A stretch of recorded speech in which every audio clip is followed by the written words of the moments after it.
नमस्कार, आप देख रहे हैं TV9 डिजिटल और मैं हूं पंकज त्रिपाठी।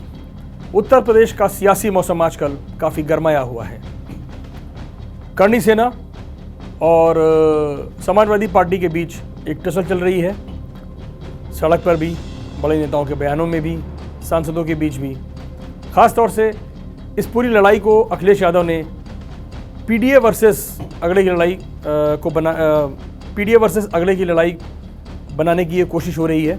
राजनीतिक लिहाज से 27 का चुनाव, हर बीते दिन के साथ 27 के चुनाव को लेकर जिस तरह की रणनीतिक तैयारियां हो रही हैं, उससे लेकर ये माना जा रहा है कि अखिलेश यादव करणी सेना का जो विरोध है राणा सांगा को लेकर, उस पूरे मुद्दे के इर्द गिर्द अखिलेश यादव एक किला बनाने की कोशिश कर रहे हैं, जिसमें पीडीए उनका यानी पिछड़ा दलित और अल्पसंख्यक उसको वो बहुत जिसे कहते हैं कि बहुत ताकतवर तरीके से और एक रणनीतिक रूप से उसको वो प्लान कर रहे हैं। लेकिन इसी बीच अखिलेश यादव ने एक और दांव चल दिया है, और वो दांव है उनका जो पीडीए है, उस पीडीए का जो पी है, उस पी को वो पंडितों के मोर्चे पर लेकर आ गए हैं। और यहाँ हम बात करेंगे गोरखपुर और बनारस के दो ब्राह्मण नेताओं की।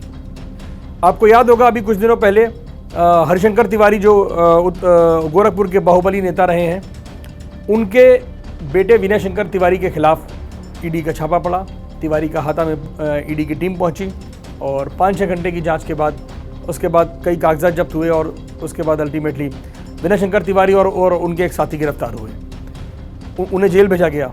इस पूरे मुद्दे के बाद अखिलेश यादव पहुँचते हैं विनय शंकर तिवारी के परिवार से मिलने। विनय शंकर तिवारी के बड़े भाई भीम शंकर तिवारी उर्फ कुशल तिवारी से उन्होंने मुलाकात की और निकलने के बाद मीडिया में बयान दिया कि हाथा योगी सरकार को नहीं भाता। हम आपको बता दें कि 2017 में जब योगी आदित्यनाथ पहली बार मुख्यमंत्री बने थे, उसके 1 या 2 महीने के बाद ही सबसे पहली बार तिवारी का हाथा यानी गोरखपुर में हरिशंकर तिवारी जी के घर पर, हरिशंकर तिवारी का जो घर है उसे तिवारी का हाथा कहते हैं, वहाँ पर छापा पड़ा था पुलिस का।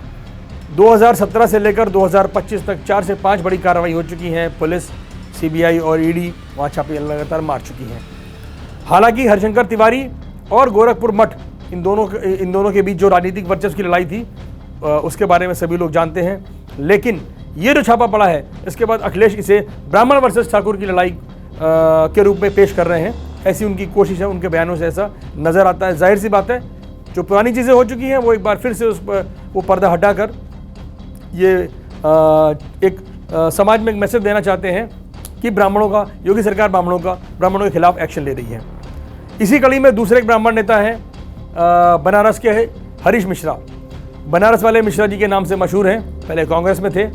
हरीश मिश्रा का भी करणी सेना वाला जो मुद्दा है, उन्होंने करणी सेना को चैलेंज किया। इसके बाद करणी सेना से संबंधित कुछ लोग उनके घर पहुंचे और वहां हरीश मिश्रा के समर्थक और करणी सेना के समर्थक, उन दोनों के बीच में भिड़ंत हुई। हरीश मिश्रा के साथ मारपीट हुई, उन्हें कुछ चोट भी आई है। इसके बाद पुलिस ने दोनों ओर से एफआईआर दर्ज की, लेकिन हरीश मिश्रा को उठाकर बाद में जेल भेज दिया गया। हॉस्पिटल में उनका मेडिकल हुआ, उसके बाद उनको जेल भेज दिया गया। इस मुद्दे पर भी अखिलेश यादव ने एक ट्वीट किया और उन्होंने कहा कि हरीश मिश्रा पर ये जो कातिलाना हमला हुआ है, ये एक कातिलाना हमला बेहद निंदनीय है और उनके रक्त रंजित कपड़े बताते हैं कि उत्तर प्रदेश की कानून व्यवस्था ध्वस्त हो चुकी है। जाहिर सी बात है, ये मिश्रा और तिवारी, ये सारी चीज़ें ऐसे समय पर हो रही हैं जहां एक तरफ अगर हम ये पश्चिमी यूपी की बात करें तो आगरा में जहां पर रामजी लाल सुमन के खिलाफ करणी सेना और क्षत्रिय नेता इकट्ठा होते हैं, सड़कों पर तलवारें लहराते हुए आते हैं, तो दूसरी तरफ बनारस में सेम इसी मुद्दे पर ब्राह्मण नेता पर एक जानलेवा हमला होता है। तो आप देखिए कि आगरा से लेकर बनारस और गोरखपुर तक हर तरफ अखिलेश यादव की ये कोशिश है कि इस समय जो भी राजनीतिक मुद्दे हैं, जो सड़क से लेकर संसद या विधानसभा तक नजर आ रहे हैं, वो सारे के सारे मुद्दे, उन सारे मुद्दों में कहीं ना कहीं जातिवाद वाली जो लड़ाई है, उसको अखिलेश यादव बहुत मजबूती के साथ उस दांव को आगे खेल रहे हैं। चाहे वो रामजी लाल सुमन हो, राणा सांगा वाले विवाद में करणी सेना के खिलाफ एक दलित कार्ड, उसके बाद फिर उनके नेता इंद्रजीत सरोज जो उनके विधायक हैं, और उसके बाद फिर ये हरीश मिश्रा।